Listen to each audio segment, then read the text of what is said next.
cara, tu segue o Paulo Musi, né? Aí tudo que o Paulo Musi fala pro cara é lei. E a nossa ciência é uma ciência que ela não é exata. Boa. Eu acho que a gente, médico, é a mesma coisa, porque não é todo remédio que eu te dou que vai funcionar. Às vezes eu preciso trocar, às vezes eu preciso mudar, articular coisa para acontecer. Não é porque para mim fazer cardio de jejum todo dia vai dar o mesmo resultado que talvez eu poderia fazer cardio só pós-treino. Mas eu acredito que isso faça parte da tua jornada, não faz?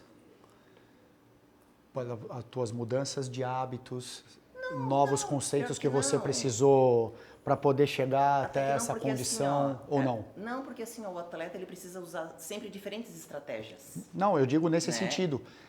Cheguei nesse pensamento, tu disse? Sim, porque agora como a gente vai fazer a tua jornada, você pode abordar nesse sentido, quer dizer, como a quebra de paradigmas na nossa área pode ser importante para te trazer alguns resultados, quebrar entendeu? Vários conceitos, perfeito? Né? É isso Por aí. exemplo, a minha categoria, eu não posso fazer agachamento, eu não posso fazer extensão de perna, Então, tá vendo? mas como educador da física eu não faço agachamento? É isso aí. Então, de repente, a gente usa agora, dentro da tua jornada, você traz essa parte da ciência, como na nossa área não é nada tão quadradinho, tão exato, tão, né? E que as experiências precisam ser vividas realmente aí. Legal. Confiar no profissional. E confiar no profissional que está à tua frente. Claro, perfeito. Vamos lá, Rafa? Tá valendo? Tá? Pô, então tá show. Já pegou o bate-papo. Emi, conta um pouquinho para nós então da tua jornada, da tua trajetória, como é que isso tudo começou e o que te trouxe até a subir no palco e tomar um café, uma água aqui com a gente bater nesse papo. Então, gente, eu nem sempre fui assim, né? Muito pelo contrário, eu já tive um perfil, um biotipo físico bem maior, né? Pode-se dizer uma quase gordinha, né? Porque pela minha altura não era tanto. Mas eu sempre tinha esse conflito com a minha imagem. Por quê? Porque não se espera que um educador físico vai estar acima do peso. Então e na época, como eu era funcionária, tinha uma cobrança muito grande dos gestores da empresa. Eu sentia que o sonho dele era ter uma professoria. Eu comecei pela ginástica, né? Depois que eu virei personal. Legal. Eu dei aula de ginástica por muitos anos. E eu sentia muito isso. E fora isso, aconteceram outras coisas na minha vida, em questões emocionais, que me travavam nesse processo de conseguir melhorar o meu corpo. Então era muito difícil. Eu caí, levantei milhões de vezes para estar onde eu estou hoje, para conseguir manter um shape atlético que eu estou hoje. E isso muitas vezes as pessoas elas não estão. Você quer ou você acha que você quer? Tu quer ser atleta porque é bonito estar lá no palco ou porque tu é atleta mesmo, tu quer viver a coisa? Tem a disciplina para, né? A disciplina. Então, assim, tudo tem um preço, né? Perfeito. Então, depois eu consegui perder peso e tal, e nunca tinha nem parado para pensar em ser atleta.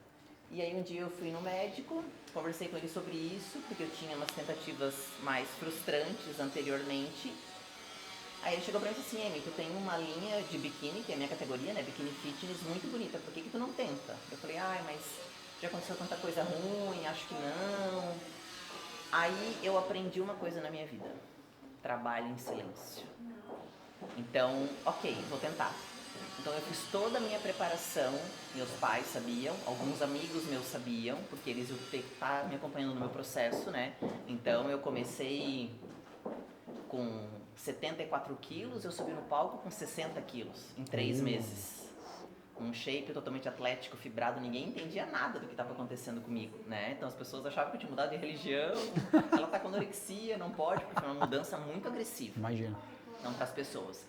Mas ali eu aprendi também a fazer as coisas quieto, porque quando a gente compartilha sonhos, é um sonho que é teu, e na tua percepção aquele sonho é o que vai te dar valor, é o que vai te alavancar como ser humano, como profissional, como mulher. E talvez para a percepção do outro, para que passar por isso, para ganhar um pote de whey?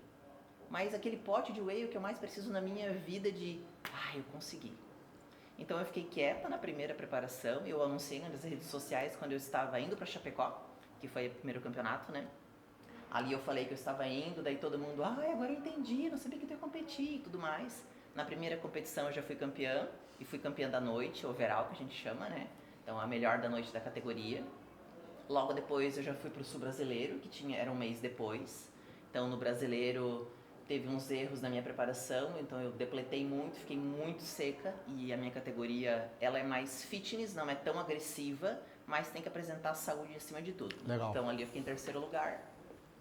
E aí esse ano eu acabei mudando até de treinador, então eu passei por 2 competições que eu fui campeã nas 2 também.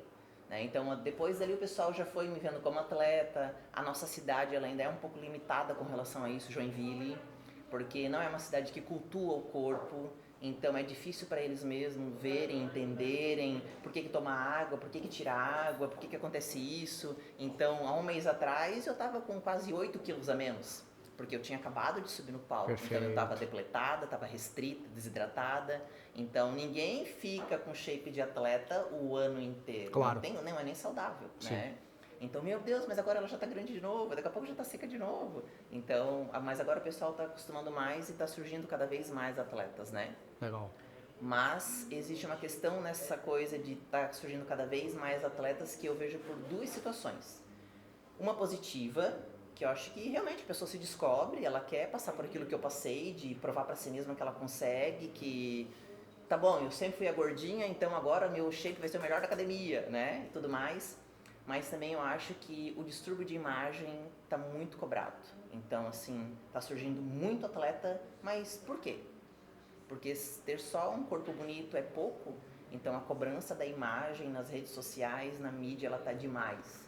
Então eu vejo, assim, muita mãe de família, muito pai de família, que acaba muitas vezes botando o seu relacionamento em risco por causa desse culto ao corpo excessivo. Então, assim, é um perigo ali, sabe? Claro. Então, tu tem que dosar a tua mão. E a nossa transformação de imagem frente ao espelho, ela é muito agressiva e muito rápida.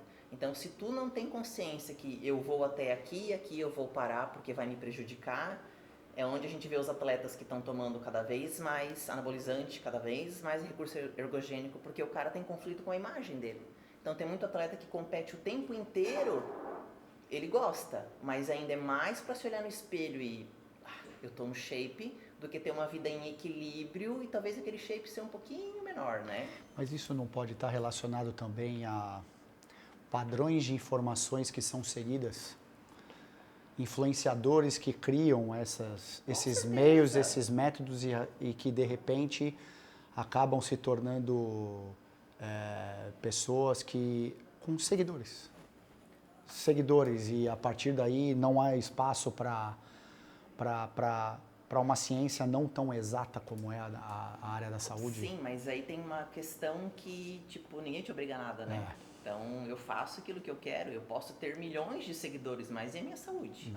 E, infelizmente, o fisiculturismo no Brasil não é um esporte reconhecido, né? A gente passa muita coisa numa preparação, gasta muito dinheiro, as pessoas me perguntam, tá, tu não vai competir? Mas não é só passar fome, botar um biquíni e subir no palco. É muito além disso. Um biquíni é R$1.000. No dia da competição, tu gasta como se fosse gastar para se arrumar, para se casar. Então é um custo muito alto. E tu sobe no palco, tu ganha um pote de whey, né? Então é paixão por aquilo mesmo. Legal. Mas, como você estava falando, quando o atleta se dispõe, talvez, e nem todo mundo que é atleta é educador físico. Sim. Então pode ser qualquer pessoa que é apaixonada pelo esporte, né? Sim. Mas quando o atleta ele é educador físico como eu tive que quebrar alguns tabus com relação a isso também. Porque não é o atleta que escolhe a categoria escolhe o atleta. Então tu pode achar muito legal, eu quero ser Men's Physique, eu quero ser Men's Physique, mas o teu biotipo não é de Men's Physique, é outra categoria. Então tu precisa talvez treinar alguns músculos e destreinar outros. Então aí é que entra, né, aquela coisa assim, nossa, mas como é que eu não vou fazer agachamento? Como é que eu não vou fazer extensão de perna? Então eu tive que parar de fazer várias coisas por causa da minha categoria. Perfeito. Então, que me impedem de fazer isso. Mas por quê? Porque a biquíni não pode ter volume de quadríceps. Então eu não posso fazer nada focado pro meu quadríceps. Se eu chego no palco, eu tô fora do padrão. Claro. Então quando sobe todos os atletas no palco, o árbitro quer ver uma biquíni na mesma linha da outra. Né? Então ela jamais vai ter volume. Se for para ter volume, já é uma outra categoria. Perfeito. Muito bom. E isso mostra como nem sempre o que é praticado por alguns modelos pode ser a única verdade. Com certeza. Né? Quer dizer, o equilíbrio é o mais importante. Com certeza.